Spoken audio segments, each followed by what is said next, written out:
It's time to talk about Partscasters. There are two Partscasters that have been in the back of the shot, and both of these are freaking amazing. And I have been completely selfish about them.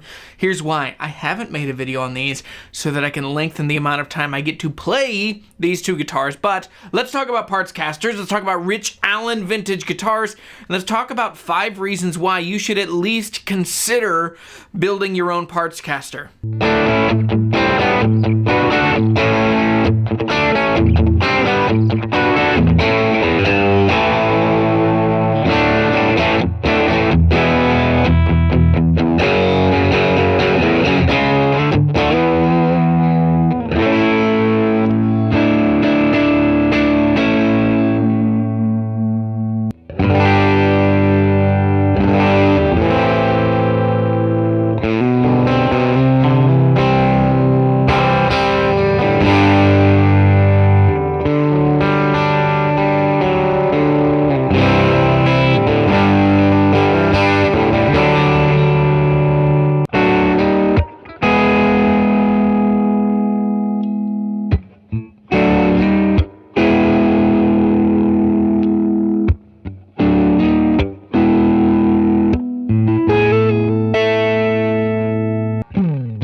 This is guitar number 1 of number 2 of the crazy guitars made by Rich Allen. Rich, we met in February. Rich called me. One of the things you can do, and if you would like to do it as well, he booked a call through my website. He just wanted my advice on what I thought about his guitars and Partscasters, where he should head, how he should grow his business. And it has turned into a really cool relationship, a friendship, in which he sent me a couple of guitars for me to just enjoy. There's literally a note that he sent with these guitars, that he sent them to me to enjoy. Now, there's a level of sponsorship. I'm not getting paid for these videos. Rich and I have just become friends, and I really like his guitars, but no money's changing hands, and in the end, I'm just making a video to talk about it. He'll probably sell some guitars out of this. The 5 reasons why you should at least consider buying or building a Partscaster of your own. Let's dig in. Number 1, this is the Blackguard. This was made by Rich. Now, Rich, this is basically a Partscaster. Now, he has developed some skills that have taken this from what we could put together ourselves into a monster that absolutely rivals the best custom shop guitars that you can get. My favorite guitar I played in a long time was at Casino Guitars, and it was a Blackguard. It was a 50, it was a no-caster reissue. And it basically, I played that guitar, and then a couple days later, this one showed up, and I like this one a little better.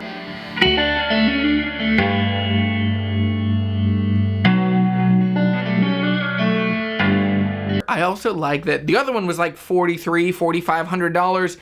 And this one, if you had the skills, if you had the friends, the relationships, you could put this together for less than half of that. You could go completely hog wild. So anyway, let's talk about this guitar. This is a Blackguard that Rich has put together. So the specs on what this guitar is. So this guitar, and I'm gonna read from my phone so I don't mess up and get details wrong, because that's part of Partscaster culture, is getting to where you see all of the parts that come together to make a guitar that's just way more than the combination of its parts. But anyway, the parts matter. So number 1, this is a nicotine faded blonde. The body is cut and finished by Mario Martin at Guitar Mill in Murfreesboro, Tennessee, which I've actually meant to go by Mario's place a couple times when I'm in town with Gallagher. Hasn't happened, but this body is amazing. So it's an ash body, and the finish work is done by him, but the relicking was done by Rich. Has a vintage Bakelite Blackguard, so this is a pickguard very similar to early 50s Fenders. The neck is an all parts made in Japan. It's a vintage C with a 7 1/4 inch radius, and it has super hand-rolled edges and leveled. That's one of the coolest things. When he told me this was an all-parts neck, I didn't believe him, but it's crazy. It's so comfortable. And then he's done a lot with the finish as well. We'll talk more about that here in a second. It has a nitro flash coat, so this is just, I mean, it is nitro on the finish. Now, a lot of wear has been added to the fingerboard and on the back of the neck as well. The finish is taken off right back here behind the neck, leaving it to where it feels like an oiled finish just on the back of the neck. Incredibly comfortable. This guitar has two things that are sneaky. They look vintage, but they are deeply modern, and so they make this guitar to where it's just really helpful and usable. Number one, has an Irvana compensated saddle, or compensated nut. It also has compensated Goto saddles down here. Now, what's so cool about the two of these is that on a vintage Telly, part of the twang and the charm is how wonky some of the intonation is. But if you're going to use a Telecaster to all it needs to be really well intonated. So by compensating the nut and then giving you compensated saddles, you're able to get the scale length just right so that this guitar is as reliable and as in tune as a modern guitar. That's a really cool feature. Now, it does also have Fender and Callum with all flathead screws. So the Callum, I think these are the vintage Fender tuners. Then there's, I think the bridge is a Callum. The plate is a Callum, and then it has these super knurled knobs. They're so cool. They kind of remind me of like the weight room or like a machine shop. Like if you ever took like, I didn't, who am I kidding? If you ever took shop in high school, I got to go and take pictures of people in shop. But super knurled knobs, they're actually aggressive. They're aggressive. I mean, they're so knurly that sometimes I hit my hand on them. But they feel awesome, and they look the part, they sound the part. But anyway, so that's the electronics, good stuff. Emerson paper and oil, and an orange drop, and then the pickups are Seymour Duncan Antiquities, which are my absolute go-to. So that is the Blackguard from top to bottom, front to back, Alpha to Omega. Just so cool, so light. Let's check out the other one. This is a custom no-caster.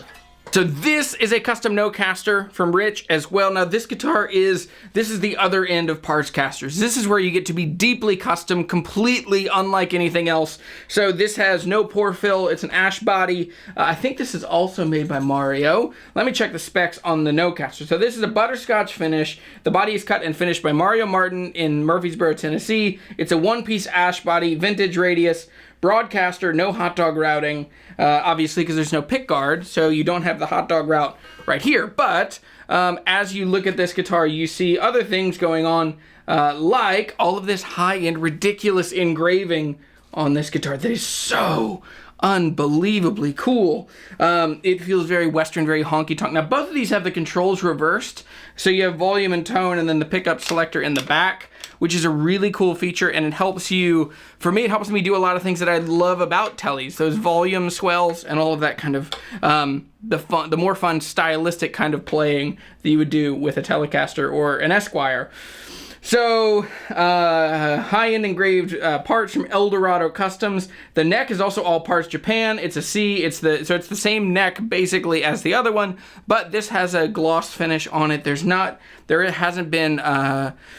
This is kind of like the Closet Classic. Like, it's used and played, but it's not a relic, not heavy. Same vintage style nickel tuners on the back here. The hardware, Fender and Callum with the full straight blade screws, so all flathead screws on this. There's a little plate that's been added that's engraved as well to mount the neck pickup since there's no pick guard, and it covers up that route just a little bit. The pickups are Sir T-style, so these are super hot. This bridge pickup is 10K, so this guitar is just full-blown rock and roll. So other things, compensated nut and compensated saddle. So again, you get a guitar that looks old and looks custom and vintage, but also has the playability and the intonation of a modern guitar that is just in tune. Every note will be in tune.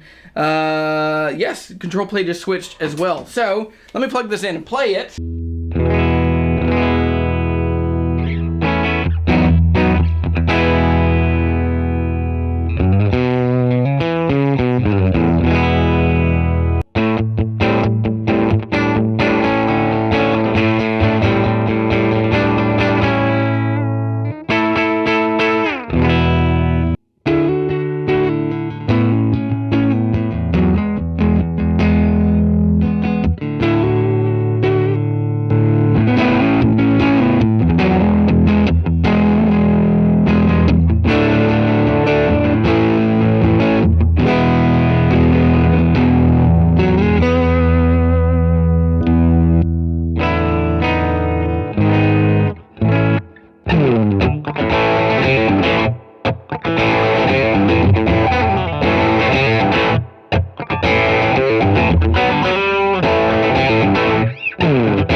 The biggest problem that I see with most guitars is that they get stuck with this boat anchor of tradition weighing them down.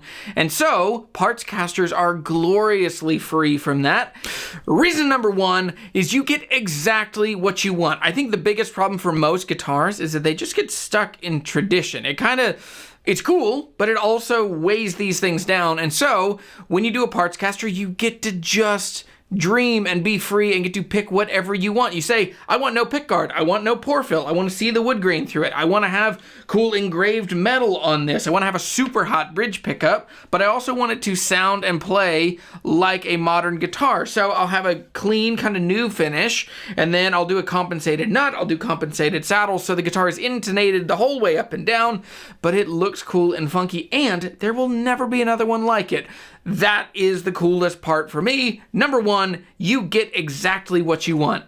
Number two, you get to create something new that Fender didn't think up, an artist didn't think up. You get to just go and lean into exactly what you want. So on the Nocaster here, it's so cool because it's engraved. I've seen a couple like Custom Shop, some of the like super expensive stuff I've seen with engraved, but this is just completely unique and cool and funky and weird.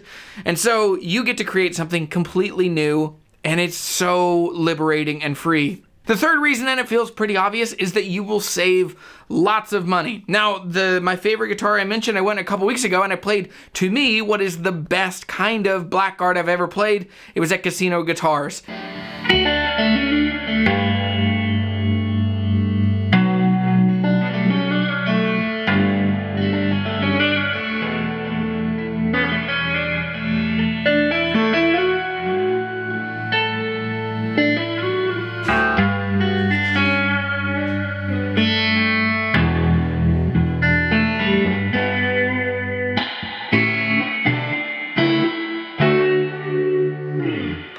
And it was like $44, I'll have to look it up, but it was such a great guitar, but it was too expensive. I could never afford that level of guitar.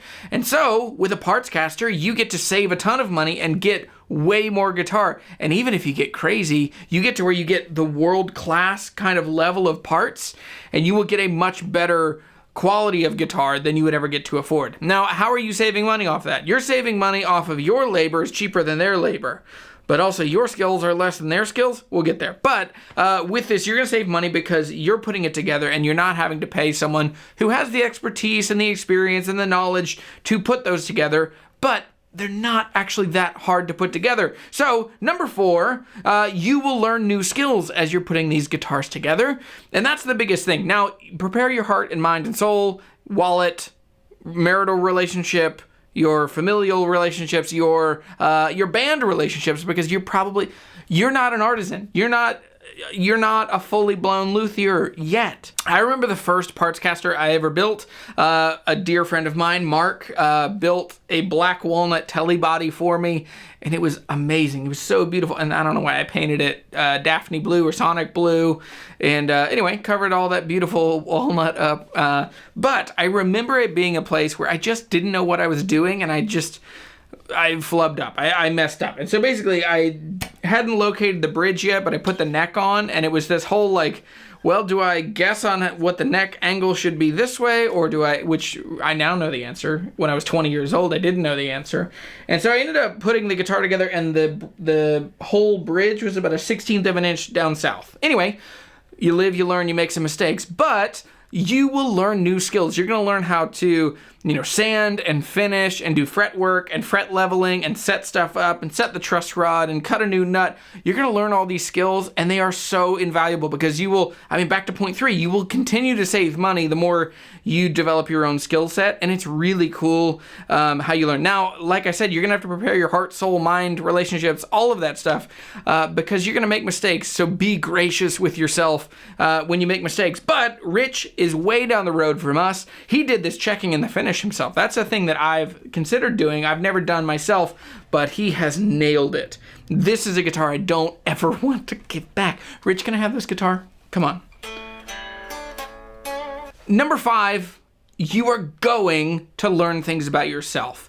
It's really cool. You're gonna start seeing what you like and value, and you're gonna start making choices that sooner or later they become pretty clearly from your values. So you're gonna pick tone woods that are cool and connected to you, whether that's local woods to you, whether that's salvage, like ethical, reusing timbers instead of cutting new timber. You're gonna start finding things about yourself. It is so cool. So with new skills and new experiences, it's just so cool. So there are 5 reasons why you should at least consider buying or putting together a Partscaster. And I'm so thankful to Rich for letting me borrow these guitars.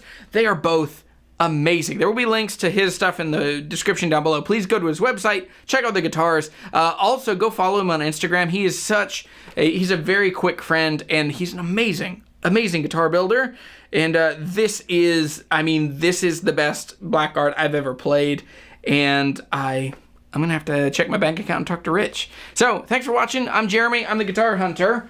Go to jeremytheguitarhunter.com/shop. Check out some merch. Consider becoming a channel member down below or a patron. Both are great, and they are how I get to do this for a living. Take care of my family through guitars, and I get to help you fill the world with music and friendship. Thanks, Rich. See you guys later. Have a good one. Bye.